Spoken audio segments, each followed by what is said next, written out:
Wife, would you pray for me?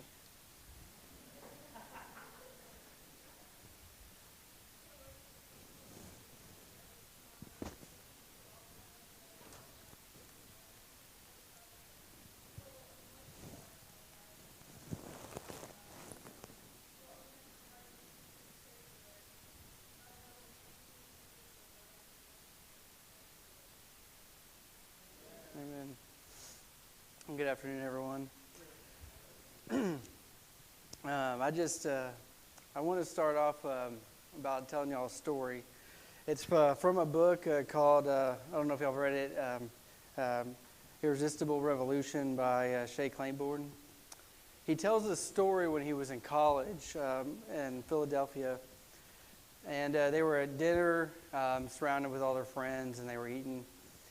And they got a newspaper, and they were reading this story, and it was about these homeless people, these women and children, and they were in a group called the Kensington Welfare Group, and they were staying in this tent community, and they had poor living conditions, and things were getting worse and worse and unsafe.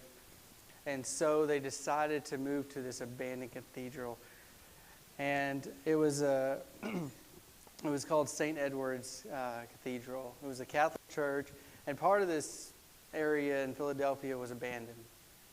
And for a long time, for several years, and they took refuge in there, and so the person that was over this building was the archdiocese in the Catholic Church in that area. And he gave them a 48-hour eviction notice. And they said, if you are on the property at the remainder of these 48 hours, then you will be arrested for trespassing. And so the families were very scared, and it was in the newspapers. And these kids dropped everything and rushed. And they drove their vehicles, and this is in a bad part of Philadelphia. And I just remember I was a youth intern one summer in Chicago, and I was taking one of my kids in my youth group home, and it was in a bad part of Chicago where he lived. And I was looking at these guys sitting on the front porch, and he was like, "Stop looking at them and staring." And I was like, "Why? I'm just driving." And he was like, "They'll kill you." And he was like, "You just don't do that." And I mean, it kind of jolted me a little bit, and I'm feeling like that they're driving down the road feeling the same way. They're not supposed to be on this part of town. And then whenever they get up, I'll take my vitamins. When they get to the property, they see this banner, and the banner read, "How can we worship a homeless man on Sundays and forget about one on Monday?" Man, that kind of hits me deep. And it did them too. And so they went into the building, and they were met not as strangers, but they were accepted. The children were playing with them. The women were talking with them. It was mainly made up of women and children. And they weren't really interested in what they had or how much money they had. They were interested in if they would take on this fight with them, if they would join their community. And so they thought about it, they prayed about it, they went back to the college, they put up flyers like good college kids do, and they rallied around. And they got people to come to this meeting. They only expected a handful, but over 100 people showed up, and people wanted to fight their cause. And so they went down, and they rallied with these people. They spent these 48 hours, and they loved on these people. They grew to know them better. They played games with the kids and heard stories from the women and heard their sorrows. And they also called on other people in the community to help join their efforts. And whenever the city officials and the archdiocese came within the end of that 48 hours, there were so many people there, they got out and they got back in their vehicles and they left. And it's just an amazing story what God can do. But it doesn't just end there. You know, the city officials and the Catholic officials, they got clever and they thought of ways to get around that. And the kids also had to do the same thing. And so they would have ways to notify each other. And then they would also, work in shifts, because they had to go to class and stuff. And it even got to the point where they were going to use the chief of the firefighters to go out there and look for fire situations where if the building would fail because of fire codes. And so they're all distressed, and they're all like, we're feeling defeated because they know that the building is old, it's been abandoned, it's not going to pass anything. And these two firefighters the night before the inspection showed up, and they said, "Hey, we're not here to do any harm. We're here to help. And we know what y'all are doing is wrong." And they gave them boxes of smoke detectors, exit signs, and they told the kids and the families what needed to be done to pass the inspection. And they worked all night, and the next day they passed the inspection, and they couldn't do anything. And the reason I'm telling this story is these kids, their story didn't end there. This helped breed a homeless organization to help the homeless and help end hunger in Philadelphia. And so God can use things in our life, and we might not know the end or can see the end, or it might scare us. And He can use situations because we don't know what's going to happen. And one man I want to talk to about that was faced with a similar issue was Hosea. I don't know if y'all know too much about Hosea. It's my favorite book in the Old Testament. It just portrays God's love so well, and just the imagery it uses. And so just a little backstory with Hosea is, so Hosea lived in the northern kingdom of Israel, and this is about 200 years after Judah and Israel broke apart. And Israel wasn't doing good. They had an evil king named Jeroboam II, and he was just an ungodly man. There was a lot of false worshiping to Baal, and a lot of murder and incest and other terrible things. And this was right before 722 BC, when the Assyrian Empire came in and they exiled Israel. And so Hosea's job was to portray this to his people. Probably not the most popular guy. But Hosea started off his ministry with God with a very impactful way. So I want y'all to turn your Bibles to Hosea 1, and we're going to read 2 through 9. We're going to do some scripture reading tonight, guys, and so just bear with me. So in verse 2 in Hosea 1, and it's kind of near the end of the Old Testament, if it's hard for you to find. It's a little book. So in verse 2 in the chapter 1, when the Lord first spoke through Hosea, the Lord said to Hosea, "Go and take yourself a wife of whoredom and have children of whoredom." That's true. So he's asking Hosea to pick a wife that is unfaithful.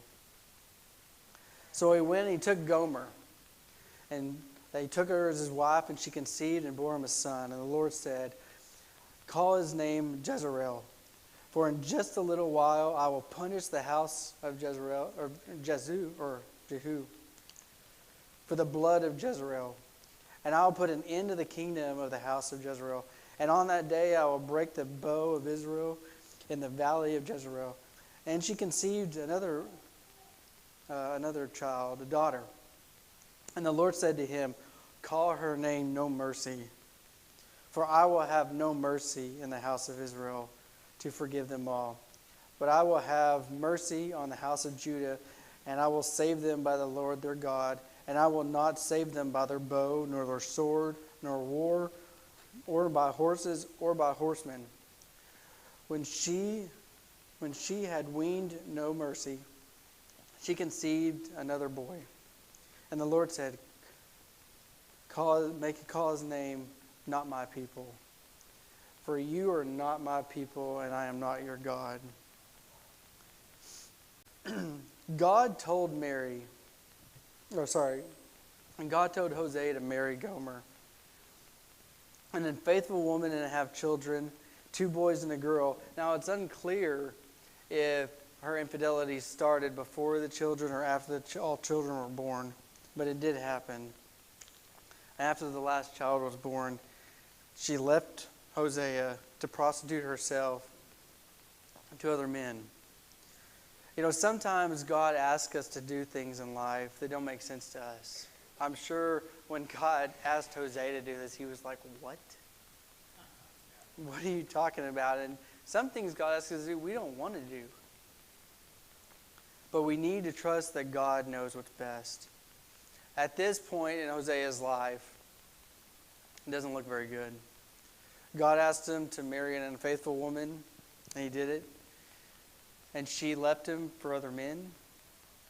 And now he's left at home with 3 kids, caring for them by himself, while prophesying the doom of Israel. And so he's probably not the most popular guy either.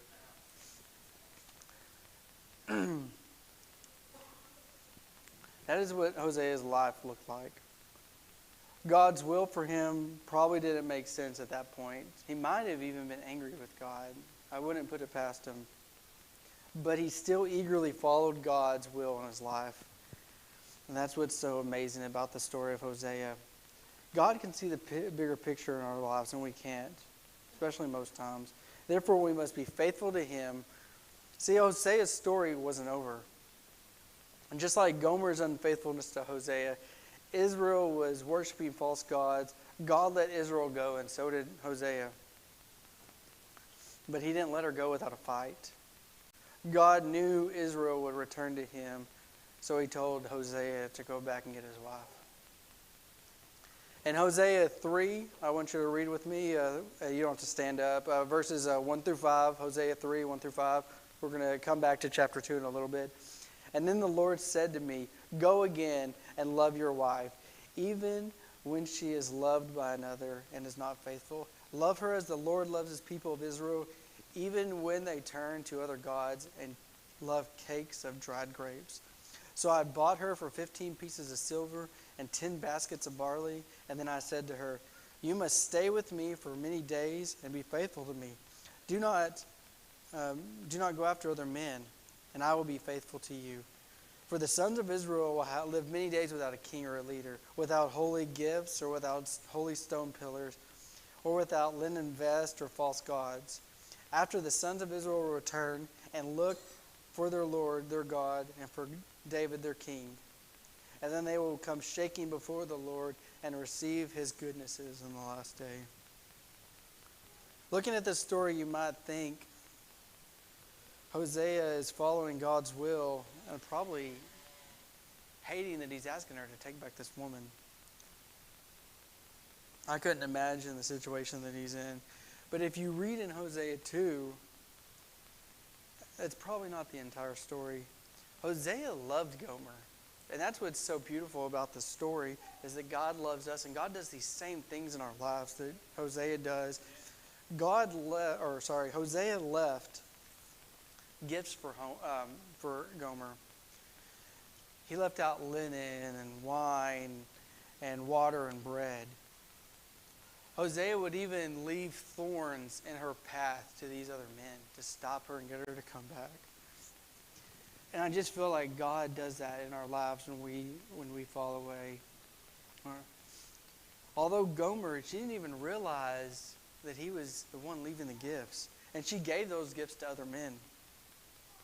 She was blinded, just like we are sometimes.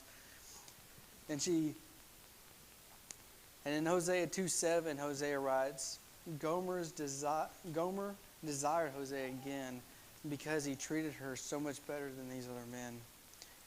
Therefore, God told Hosea to get his wife. Hosea brought her back, and they became a family again. See, we initially look at this situation and we tell ourselves that Hosea, he might deserve better. He doesn't deserve to be treated like that.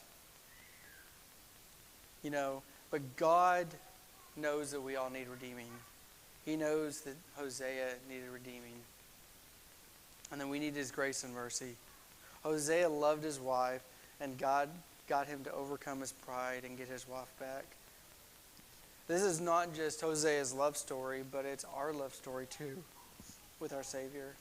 We are unfaithful, sinful people, but God covers us with his grace and mercy. God is calling in Hosea's life. It wasn't an easy one. His life was shown to Israel as an example of their unfaithfulness and to demonstrate God's love and forgiveness as our husband and as our father.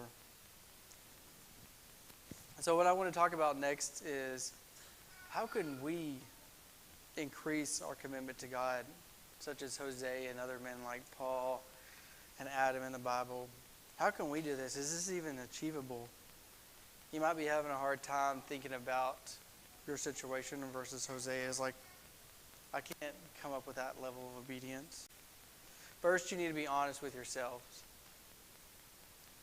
You need to be honest and you need to identify where you're at. We're always at a different point in life. Some of us are on different roads and different paths. And Paul had to do this in his first letter to the Corinthians. And this is the main scriptures that I want to focus on tonight. It's 1 Corinthians chapter 3. If you want to turn there with me, you don't have to stand again. And we're going to read verses 1 through 4. It's in 1 Corinthians chapter 3, 1 through 4. It said, Christian brothers, I do not speak to you as grown Christians. I speak to you as men who have not obeyed the things that I have taught. I spoke to you as if you were baby Christians. My teachings was if I were giving you milk to drink. I could not give you meat because you were not ready for it.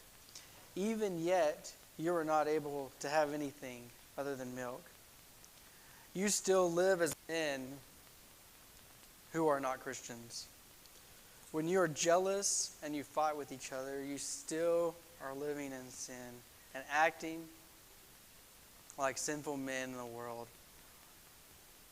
One says, I'm a follower of Paul. The other one says, I'm a follower of Apollos. Does it not sound like the talk of baby Christians?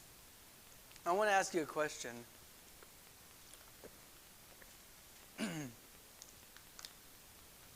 Are you digesting the milk of Don's sermons on Sundays and throughout the week?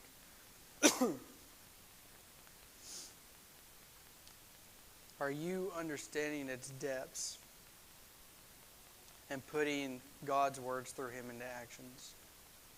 That's a tough question for us. It's a tough question for me.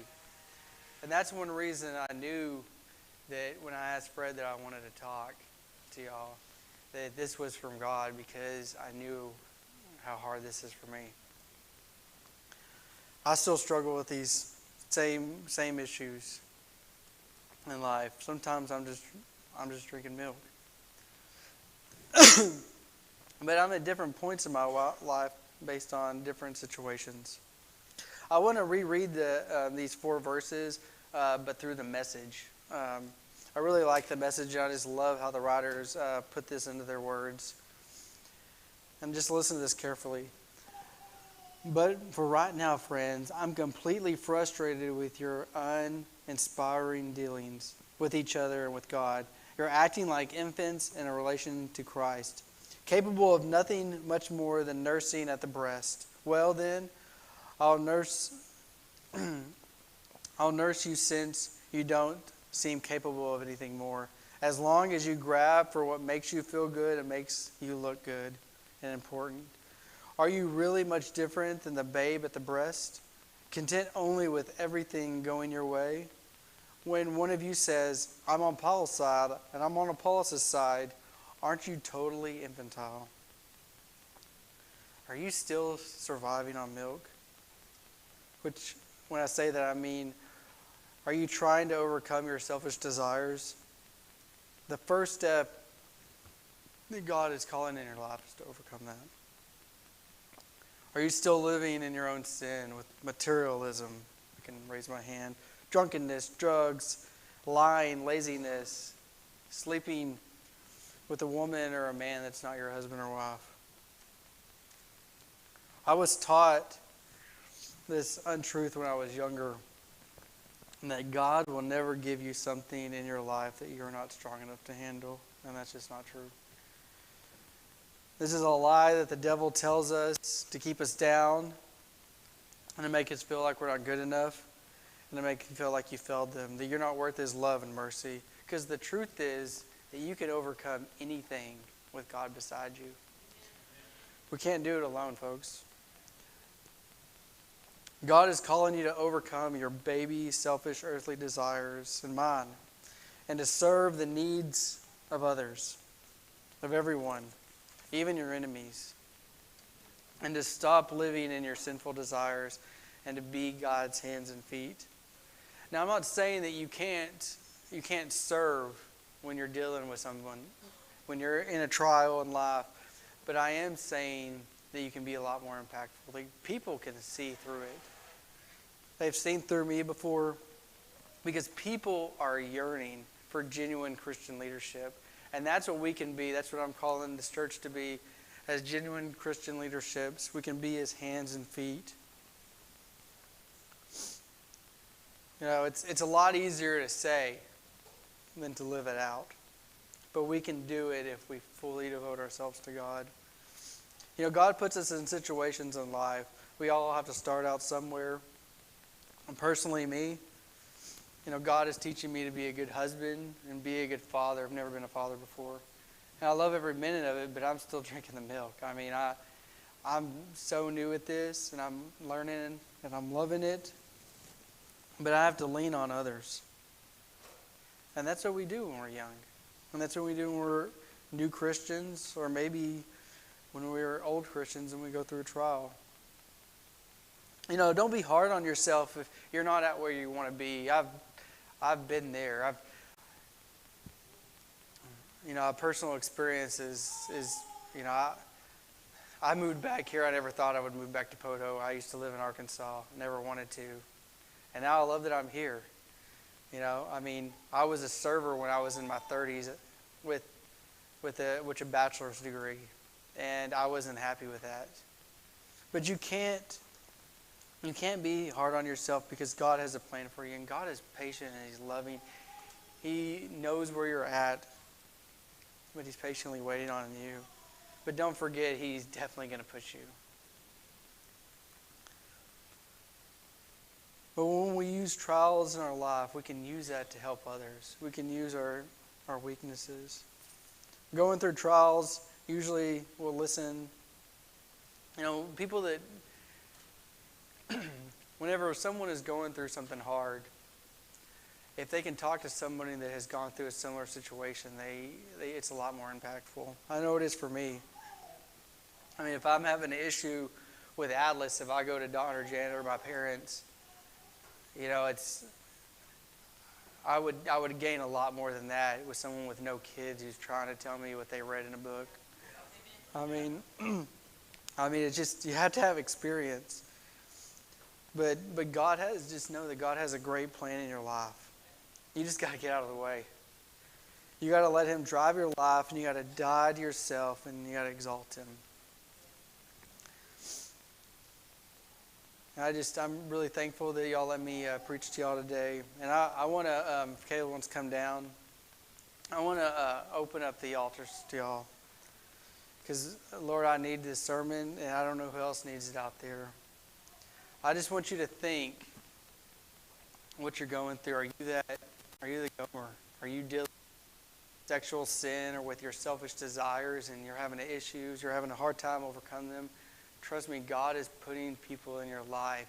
You just got to see them. And God's waiting there patiently for you.